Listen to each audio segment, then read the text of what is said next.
Bonjour à tous. Aujourd'hui, nous allons déterminer quel animal social vous êtes. Quel animal social es-tu? Quel animal social suis-je? C'est important de déterminer quel animal social nous sommes pour savoir comment s'entourer. Le thème concerne les réseaux. Quels réseaux voulons-nous tisser autour de nous pour pouvoir avancer? Quel réseau nous est nécessaire et comment déterminer le réseau qui nous est nécessaire? Le développement personnel est important ces derniers temps. Pourquoi? Parce que les gens ont trouvé que il fallait savoir qui on est pour savoir avec qui se mettre. Les loups se mettent entre eux les loups, les serpents se mettent entre eux les serpents et les fourmis se mettent entre les fourmis. Si vous faites l'erreur d'être une tortue et d'aller vous mettre avec un éléphant, vous risquez d'être piétiné. Si vous faites l'erreur d'être un mouton et d'aller fréquenter les loups, vous risquez d'être croqué. Alors, je vais vous raconter une histoire pour imager cela. Il était une fois un âne qui croise un cheval. Ils deviennent amis et ensemble, ils décident voilà, de vivre ensemble. On ne va pas déterminer qui est la femelle, qui est le mâle. En fait, ils décident de vivre ensemble, l'âne et le cheval. Alors, en vivant ensemble, au début, c'est magique. L'âne trouve le cheval fort, trouve le cheval audacieux. Le cheval n'hésite pas à faire les entraînements nécessaires pour aller gagner des courses. Et les courses ramènent beaucoup d'argent et leur permettent de vivre mieux. Et le cheval est content de l'âne parce que l'âne, c'est quelqu'un qui ne lésigne pas la tâche non plus. Quand il faut aller porter des seaux, quand il faut aller porter des charges lourdes, l'âne n'hésite pas. Quand il faut aller retourner labourer le sol, l'âne n'hésite pas. L'âne est tout beau, l'âne, voilà, on peut le caresser, c'est tout mignon et tout. Et le cheval en est content. Donc les deux sont très contents de se fréquenter et décident voilà, de rester un bon moment ensemble. Le temps passant, l'âne va commencer à trouver que le cheval en fait trop avec ses courses, avec ses entraînements, etc. Et va commencer à s'imaginer l'empêcher d'aller faire les courses. Parce que quoi? Parce que lui, il aime bien de temps en temps faire les courses, mais gagner les courses n'est pas si important que ça pour l'âne. Et en plus, même s'il ne devait plus gagner beaucoup d'argent, se contenter d'une vie faite d'herbes fraîches et puis de petites caresses et de jeux ensemble, ça suffirait. Le cheval, de son côté, commence aussi à trouver que l'âne, c'est très compliqué en fait. À chaque fois qu'il faut aller s'entraîner pour faire des courses, il trouve que l'âne pourrait quand même s'efforcer à faire des courses et à gagner aussi des courses. Mais l'âne ne semble pas prendre au sérieux cette histoire d'aller gagner des courses, d'aller remporter des coupes et de ramener beaucoup d'argent à la maison. Ramener beaucoup d'argent, c'est aussi pour prévoir leur vie au jour. Quand ils n'auront plus cette force, ils sauront quand même qu'ils pourront payer de l'aide pour continuer à vivre sereinement, etc. Donc, à chaque fois, l'âne néglige et s'amuse au lieu de vraiment travailler pour gagner des courses. Les deux vont se chamailler et la réconciliation va, au fil du temps, devenir impossible. Le cheval n'a pas pu transformer l'âne en cheval de course et l'âne n'a pas pu transformer le cheval en âne. Très souvent, quand les gens se mettent en couple ou même quand les gens décident de travailler ensemble, ils ne se rendent pas compte de ces différences-là. Chacun a des objectifs différents dans la vie et seuls les objectifs qui vont dans le même sens peuvent se mettre, cohabiter, on va dire. Un deuxième exemple, c'est l'exemple d'un savonnier. Alors, un savonnier, il décide de mettre sur place une usine de savon. Comment il va faire?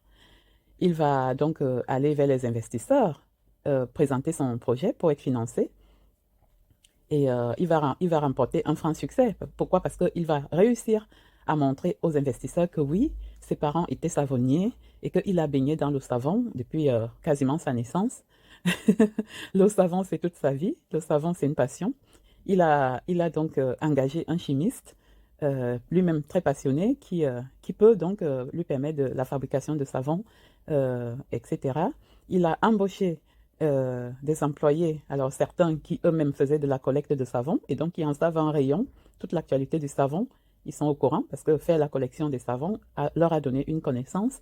Il y en a qui savent vendre du savon parce que, voilà, ils ont été dans le commerce familial du savon. Ils ont appris au niveau familial ce que c'était, euh, quels sont les clients, où est-ce qu'ils sont situés, comment se situer sur leur chemin pour leur proposer des savons.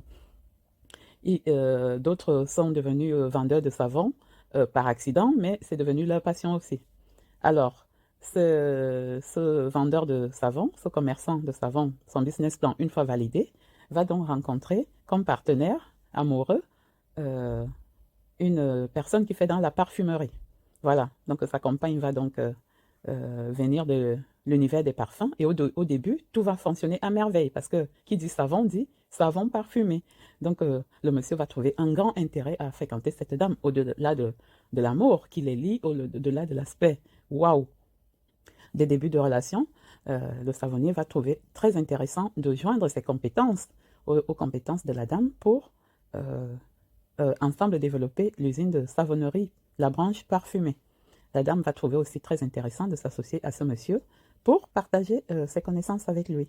Mais au fil du temps, arriva ce qui arrive souvent, les savons n'intéressaient pas la dame et retrouver son univers de parfum va commencer à être important pour elle. Ça va commencer à lui manquer de retourner à une usine qui ne fait que des parfums, parce que c'est vraiment là sa passion. Elle n'en a rien à faire des savons. Au début, elle a trouvé grisant de partager sa connaissance sur les parfums.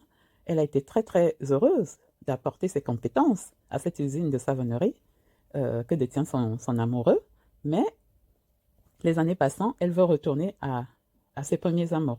Naîtra donc un grand conflit qui ne va plus permettre la réconciliation des deux amoureux. Le conflit va commencer au niveau professionnel et pour finir, l'un et l'autre vont commencer à se dire oui, tu m'exploites, oui, tu ne me comprends pas, tu n'en as que pour tes savons, mais moi, en fait, moi, tu m'utilises, et oui, mais tu étais bien content de bénéficier aussi de mon expertise sur les savons, maintenant tu en sais un rayon, tu as envie peut-être d'aller vendre comment dire, des informations capitales que tu détiens sur mon usine, peut-être à des concurrents. Vous voyez, des soupçons de part et d'autre vont naître et le conflit va s'installer et les deux vont devoir se séparer.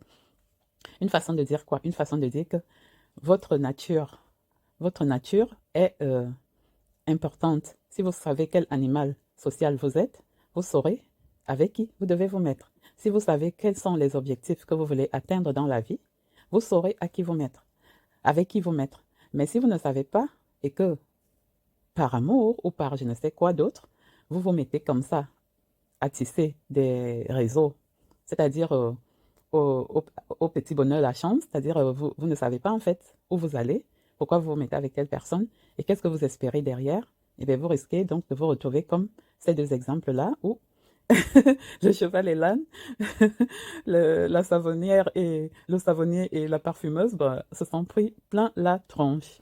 Alors, l'histoire permet de comprendre quoi? De regarder les petits détails qu'il y a quand on veut tisser son réseau. Tisser le réseau demande une grande intelligence, demande une grande connaissance de soi. Et c'est en ça que le développement personnel permet donc de savoir ce qu'on veut dans la vie. Si vous ne vous connaissez pas et que vous ne savez pas qui vous êtes et que vous ne savez pas quelles sont vos compétences, vos passions, vos défauts, vous ne pouvez pas savoir avec qui vous mettre. Imaginez une fourmi qui se met avec une cigale. Pour ceux qui connaissent l'histoire de la cigale et la fourmi. Imaginez. Alors au début, la fourmi va être heureuse d'abandonner un peu ses tâches de fourmi pour écouter la cigale chanter. La cigale va être heureuse de temps en temps de reposer sa voix pour aussi un peu donner un coup de main à la fourmi. Mais vous imaginez que, étant donné qu'ils sont de deux natures différentes, la nature reprend toujours ses droits. La fourmi, au bout d'un moment, elle va trouver que c'est une perte de temps d'aller écouter la cigale chanter. Et la cigale va trouver que c'est d'un ennui mortel. Cette fourmi besogneuse qui passe son temps à travailler et qui ne vit pas et qui ne profite pas de la vie. Vous voyez? Et le conflit va naître de ça, de ces différences-là. La fourmi, pour bâtir sa grosse termitière, vous savez, les grosses termites là, que bâtissent les fourmis pour stocker leur nourriture, pour passer l'hiver, pour stocker leur famille et tout ça, pour abriter leur famille et passer l'hiver, eh bien, la fourmi, elle ne peut pas bâtir ça en chantant, quoi. Elle ne peut pas passer son été à chanter comme le fait la cigale. Et la cigale, elle, elle a besoin, voilà, de déployer sa voix et d'animer la galerie. C'est sa nature. Alors les deux, par le biais de l'amour, vont se rencontrer, tomber amoureux. Mais est-ce que c'est durable? Ou est-ce que c'est du feu de paille? Alors, donc, il faut savoir s'entourer. Il faut savoir quel modèle proposer à vous-même et puis surtout à vos enfants quand vous en avez. Parce que s'entourer, c'est aussi s'entourer mentalement. Vous vous souvenez, quand on était jeune, pour la plupart d'entre nous qui sont encore très jeunes d'ailleurs, on avait des posters dans les murs. Sur nos murs, il y avait nos posters. On pouvait acheter, voilà, pour ceux qui aimaient Zidane, ils pouvaient avoir Zidane dans leur chambre. Pour ceux qui aimaient Nelson Mandela, ils pouvaient l'avoir dans leur chambre. Pour ceux qui aimaient Myriam Makeba, Angélique Kidjo, etc. Aujourd'hui, beaucoup de jeunes ont les jeunes de leur génération dans leur chambre. Il faut encourager ça. Encourager les enfants à avoir les posters des personnes valeureuses.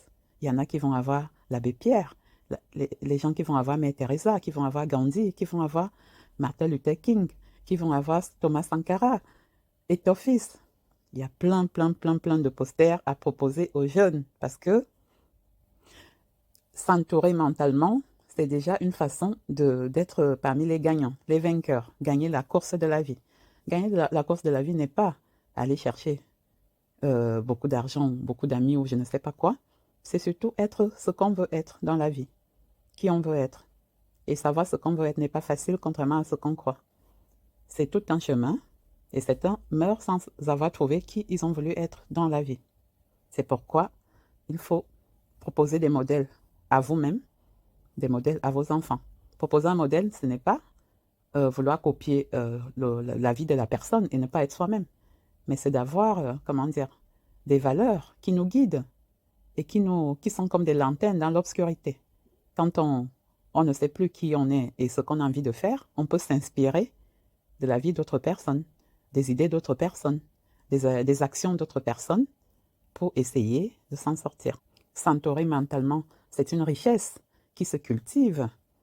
C'est comme un jardin qu'on nettoie régulièrement parce qu'il y aura toujours des idées toxiques, des suggestions inutiles et comment dire, du suivisme moutonnier qui va s'inviter au milieu. Il faut nettoyer. Il faut nettoyer. Il faut toujours essayer de se rappeler quel sens on veut donner dans sa vie, quel sens on veut donner à sa vie et quelles personnes doivent nous inspirer pour aller vers notre chemin tranquillement, sereinement. Quelle force on a besoin de convoquer dans la nature, y compris dans les forces qui existent et qui ont existé pour être qui on a envie d'être. S'entourer, c'est créer son réseau. Créer son réseau, c'est bâtir son entreprise sociale, humaine, c'est bâtir sa vie. À bon entendeur, salut!